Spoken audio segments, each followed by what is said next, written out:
President Donald Trump and First Lady Melania are attending the Bastille Day festivities in Paris today. The parade included French and American soldiers marching together through the streets of the French capital. It's a double celebration this year, marking 100 years since the U.S. entered World War I and France's annual Bastille Day holiday. Hey, very good morning, everyone, and thank you so much for waking up with the Valley today. Kyle Bosch here with Lisa Bedeau as we get started with nonstop news and weather all the way up to the top of the hour to help you plan your day. And we do start with breaking news for you this morning. A Fargo man is in jail facing a drunk driving charge after police say he smashed his car into another vehicle in South Fargo early this morning.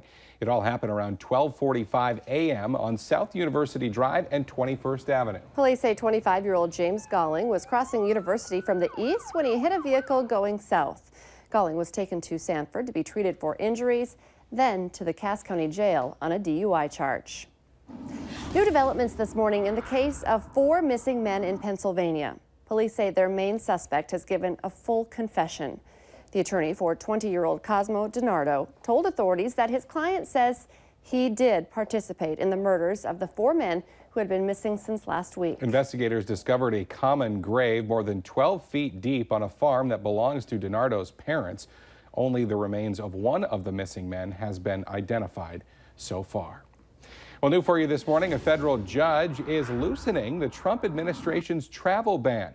A U.S. District Court judge issued that ruling late last night. It allows grandparents and other relatives of people legally in the U.S. to also enter the country. Earlier this year, the Supreme Court ruled the administration could employ the travel ban against foreigners from 6 predominantly Muslim countries who lack a bona fide relationship to a person or entity in the U.S. A lawsuit filed by the state of Hawaii argued the administration had wrongfully interpreted to exclude some close family members. Also new this morning, former President Jimmy Carter is in a Winnipeg hospital after becoming dehydrated yesterday while helping to build a house. Carter was working on a 2-day Habitat for Humanity project when the incident happened. The organization's CEO says the 92-year-old former president did not appear to be in serious medical danger when he was taken to the hospital. It's 6:51, time to get a check of weather and traffic on the ones, and we start with meteorologist Lisa Green. And you're right, fair forecast is what everyone wants. Yes, and it's looking good. The last couple of days have been cool out at the fair, but today I think a lot of typical heat that we expect to see during fair time will be here. Today in Fargo, we'll have 87 degrees. If you're heading to the street fair, the Red River Valley Fair, even Clay County Fair also, we've got some sunny conditions coming up with that heat building in. Other places will also be feeling more heat today as well. However, we first have to get rid of this fog that you could see on our Storm Team Skycam network. I love this shot. We're able to see it look down on the cloud cover, but of course not great for anybody who needs to drive through it. So something to keep in mind that this isn't a problem. Our camera's pointed to the east, so this is looking toward Moorhead.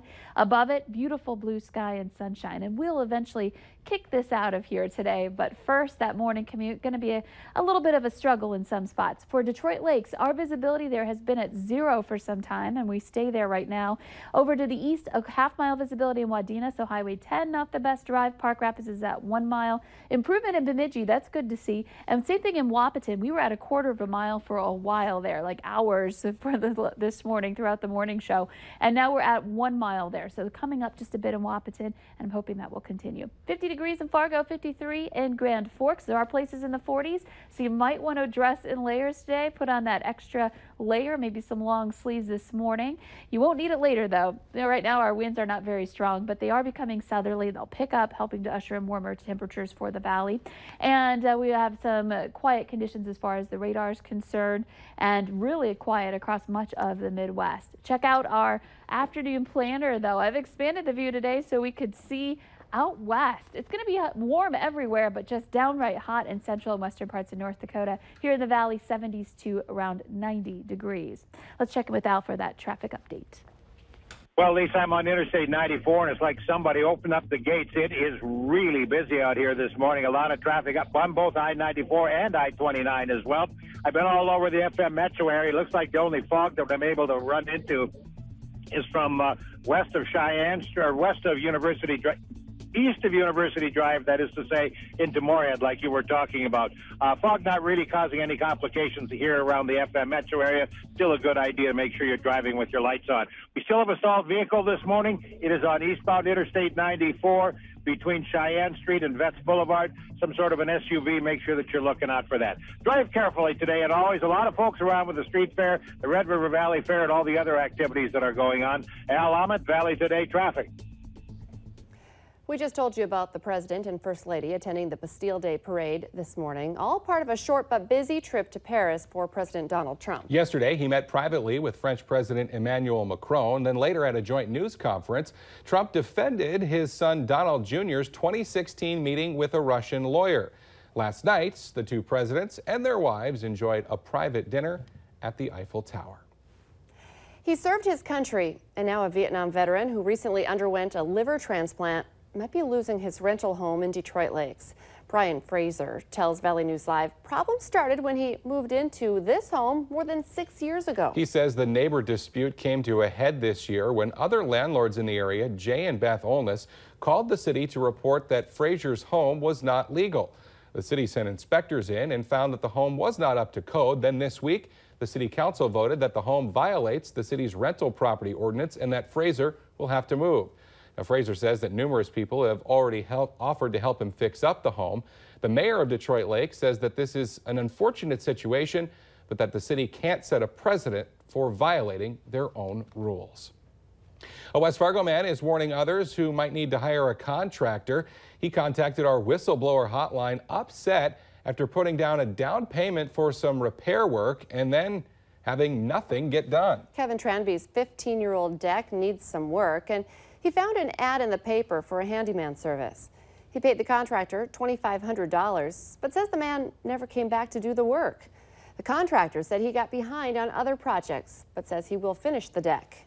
Tranby just says he wants a refund, and the contractor says he's willing to refund him most of the money.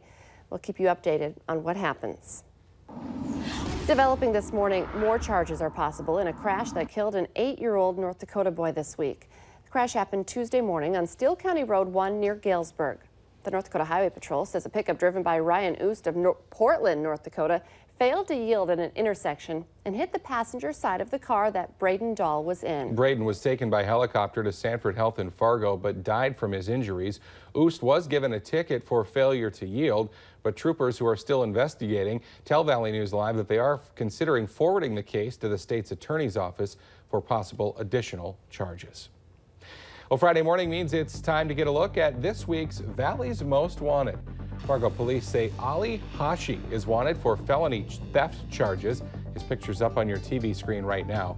Call your local law enforcement if you have any information. To date, the Valley's Most Wanted program has helped police make more than 580 arrests.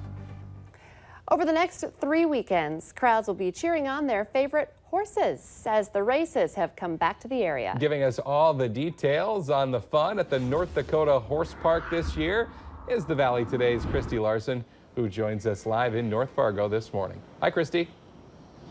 There's so many events happening this weekend, but the good thing about the horse races is that it's kicking off this weekend, but going to be here in the area for 3 more weekends. Now, coming back once again this year is the Friday night races. So not only do we have this Saturday and Sunday, but then the next 2 weekends, we also have Friday, Saturday, and Sunday races. I'm standing next to what is probably going to be my favorite horse, the horse that I want to bet on. This is Added Sparkle, and I think the name definitely suits me. So it's one of the fun things when you come out to the horse park with the whole family is you can do some betting on the horses, you get to watch these races, but then you also get those books that have the names. They have information on the different horses if you want to take a bet on maybe 1 or 2 of them. So don't forget that gates on Saturdays and Sundays are going to open up at 11 a.m.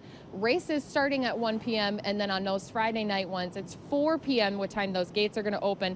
6 p.m. is what time the races are going to get kicked off. And so guys, once again, such a fun family event. I know I've been out here multiple years in a row. I think I'm actually going to be coming out tomorrow, and Jaren's just going to need a heads up. Added Sparkle, she's probably going to be one of my favorites out there.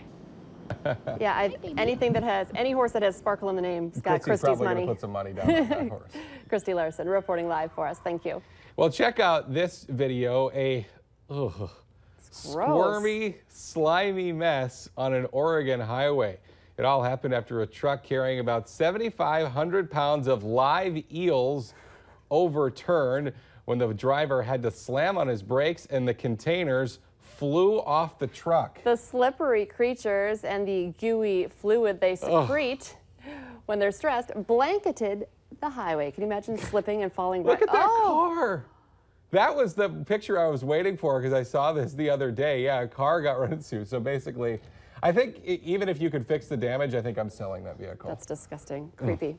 Let's get our answer now to our question of the morning on Facebook. Each year, about 9,000 of these are purchased but never used. The answer, marriage licenses. You can take part in our question of the morning by heading to our Valley News Live Facebook page Monday through Friday and joining the conversation. Fog, still kind of a problem this morning, Lisa Green. Yes, especially into Minnesota, Southern Valley. We're still dealing with that. You can see it on our Skycam right now in Fargo as we look toward the east.